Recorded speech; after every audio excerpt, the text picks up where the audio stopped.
Burada yazır case. Briefcase. Bundan.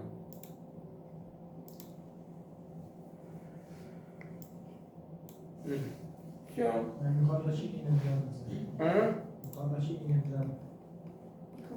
Ortadaki indirdiler. Değil mi? Evet. Şu. Ya bakın. Görür ki hazırda belə bir vəziyyət var. Hansı ki prinsipçə mobile üçün uyğundur. Desktop variantını düzəltmək lazımdır. Onun üçün yeganə eləyəcəyimiz olur ki,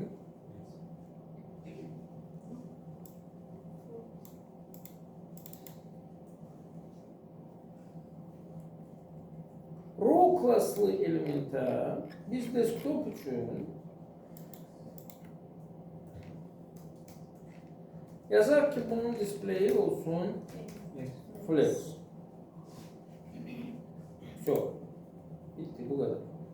Yani burada başka bir şey yok. Başka sadece şey olabilir. Ne olabilir? Padding meselesi. Padding'i geçen defa size demiştim. Ben iyi bilirim. Demiştim. 3'te 1, 3'te 2 meselesi. Demişiz. Deməli, söyle. Ayşe. Necəsin? Evet. Hadi öyle soruşurum. Yani biraz yuxuluyam deyəndə yatırsan da öyle başladı.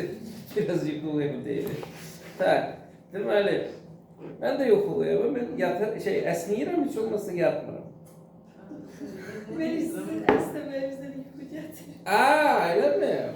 Neyim ben de yuxuluyam. To istəyirsinizsə əsnəməyim, yatım belə sakit olurum. Oyanmayım. Deməli. Nay. Bu yaxşı variant. Mənim vaxtlarım var idi, yəni belə dərsdə yatırdım. Yata danışırdım. Ondan sonra o danışmanın ortasında oyanırsan, fikirləşirsən. Yəni görəmlə danışmışam belə. Elədir ki var.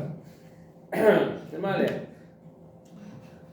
o da yaxşı variant. Bizim bir müəllimimiz var idi, o şu dərsdə ölüb.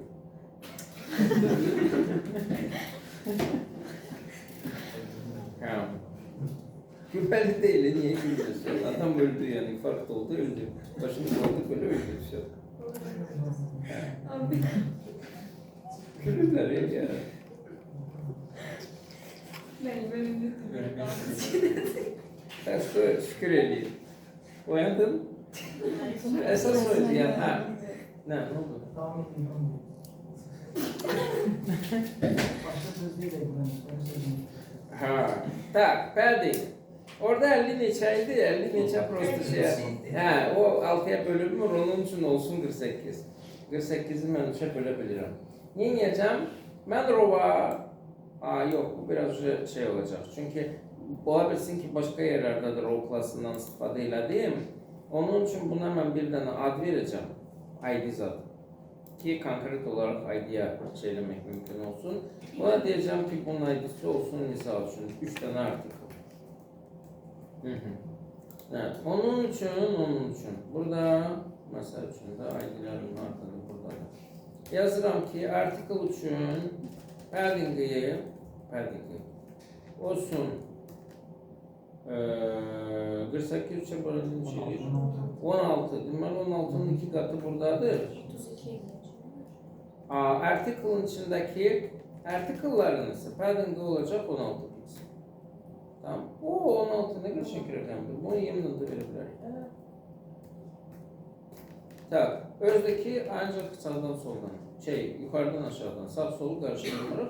Sağ solu da istəyiriksə o zaman baxırıq burada. Bunların arasında ne var? Bunların arasında aslında zakonlu belə bir şey var. Padding'i de var. Ama yani konkret bir şey yok. Tamam. 30 piksel de buradadır. Okey. 30 piksel yarısı 15 lira təxminən 16'dır. Onun için yani hamısıyla bir yem olsun. Okey. Çok. Bakırıq. Görür ki qəşəng burada da padding kamera geldi. Burada da padding kamera geldi. Bunun da baktığımız vaxtda burada da böyle çok qəşəng, güzel, sərgəli bir şekilde durur. Düzdür mü? Çok. Aydın meseledir ki bunların da bize Stilleri lazımdır. Bunu bilmirəm, bu da heç xasim yox. Bununla məşğul olmağa bunu eləyəcəm. Tak, deməli, iconun içində i taginin 26 piksel hündürlüğü var. Belki de biraz az. Neçə eləyəcək? 1.5'ten biraz çok, 1.6 düzdür mü? Evet. Tamam. Yazıram ki bunun içerisindeki, yok bunun adı neydi? Adı var idi onun. Icon. Hı. Evet. Deyirəm ki iconun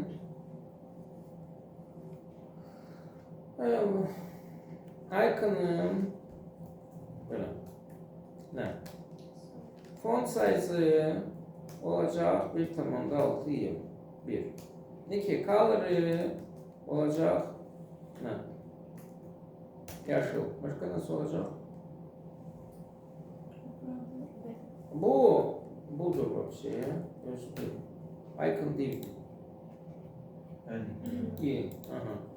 Icon'a ise başka şey verecek. Diğer görek tabii ya padding. Padding'den evvel ölçüm vermeye lazım. Ölçü ne kadardı burada? O 140 piksel onun ölçüsü var. Deməli, icon'a yazırıq ki özünə. Ki bunun biti olsun 140 piksel. Height'i olsun 140 piksel. Border radiusu olsun, Allah bilir ne kadar ölçmeyi lazımdır. Evet, buradan başlayırıq, buraya kadar gelirik. Çok gitti biraz. Buradan başlasaydık. Aha, böyle yaxşıdır. Hardası 27 piksel zad edir, 28 yok. 28 piksel radius edir. Sonra background color. Bunun adı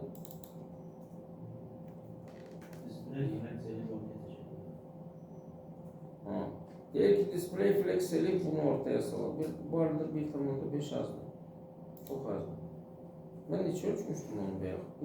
1.5 olması. 25 piksel. Hadi ya göre. Ne 25 piksel? Hündürlüğü 140, 76 piksel diye bu. 25 değil. Öyle gerek şeye ne kadar ölüyor? Valla sana ölçmüştün onu. Yok.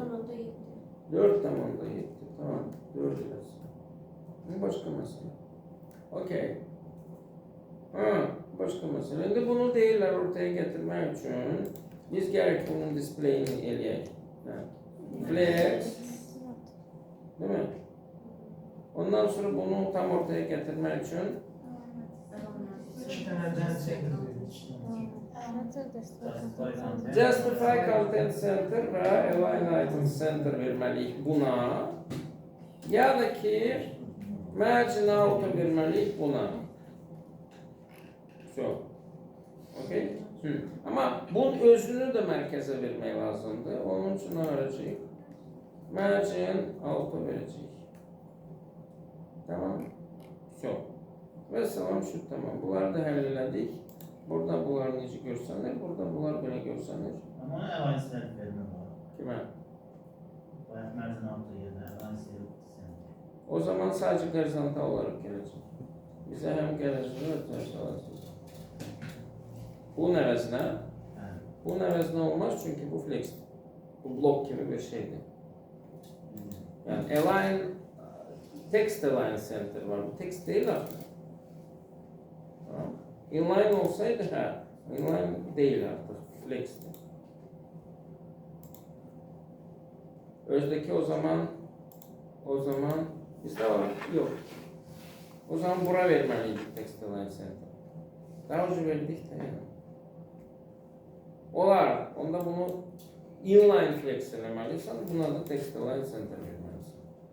Yani əlavə lazımsız hərəkətlər. Okey. Bunlarla qurtardıq. Yəni çox istəyirsinizsə gəlin bunları da zad eləyək. Lorem ipsum